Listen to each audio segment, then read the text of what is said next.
আজকে আমার সকালবেলা আমার মেয়ে আমাকে বলে কি জানেন, কোন দেশে আছি। আমার মেয়ে আমারে বলে তোমাকে নাকি থ্রেট দিছে কে, সে আমেরিকাতে থাকে, বাচ্চা মাত্র বয়স 11। আমি বলছি হ্যাঁ আমি তো গুড ওয়ার্ক করি, এই জন্য ব্যাড পিপুলরা আমারে হুমকি দিছে। সে আমারে বলে there must be a line between good work and stupidity.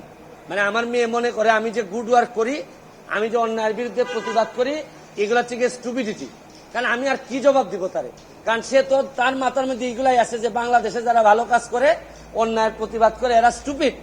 কিন্তু আমার মেয়ে অল্প বয়সী মেয়ে, আমি তো বুঝাইতে পারি না যে আমার জন্ম এই দেশে, এই দেশের মানুষের কল্যাণে আমি কাজ করতে চাই। কারণ আমার রক্তের মধ্যে এটা আছে, আমি করবো কি এটা, যে ধরনের প্রোটেকশন। আমি তো আর আগের ব্যারিস্টার সুমন না, মেম্বার অফ পার্লামেন্ট হিসাবে। আপনি না আগের ব্যারিস্টার সুমনকে ফেলে দিলেন, কিন্তু মেম্বার অফ পার্লামেন্ট হিসাবে আমার সিকিউরিটির আগেই আমি যে জিডি করা লাগলো, এটার জন্য দুঃখ প্রকাশ করতেছি। কেন আমি জিডি করবো? আর যদি এটা আমার কাছ থেকে ইনফরমেশনটা আসতো যে আমার পিএস বলছে যে আমার থ্রেট দিছে, বা আমার এক বন্ধু বলছে, বা আমার এক আত্মীয় স্বজন বলছে, তা নয় আমি জিডি করলাম। পুলিশের মাধ্যমে যখন আসে তখন তো সাথে সাথে এই কাজটা করার দরকার ছিল। এখন বুঝেন অবস্থাটা কোন জায়গায় আছে। তারপর আমি বিশ্বাস করি যে যতদিন আসি মানুষের কল্যাণে কাজ করতে চাই, আপনাদের দোয়ায় কাজ করতে চাই, আর নিজের মানুষের আমার প্রতি যে বিশ্বাস, আমি মনে করি এটাই আমার নিরাপত্তা।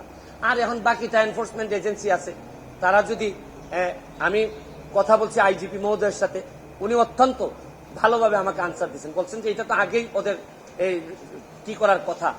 উনি আমার বিশ্বাস যে উনি ওই যারা আছে তাদেরকে প্রশ্ন করছেন যে এটা তো তোমরা জিডি করার আগেই ইনফরমেশন পাওয়ার সাথে সাথে কাজ করার কথা। একমাত্র আইজিপি সাহেব, বর্তমান আইজিপি সাহেব, উনি আমার অ্যাঙ্গেলে উনি কথা বলছেন। আর বাকি যারা আছে সবাই মনে হইতেছে যে সাক্ষী দেওয়ার জন্য বসে আছে, আমি কখন মরবো, মরলে পরে সাক্ষী দিবে। আমার এলাকাটা কিভাবে চলছে বুঝেন না আপনারা, যে কারে কোন জায়গায় সেট আপ করবে, এইভাবেই চলছে। Thank you.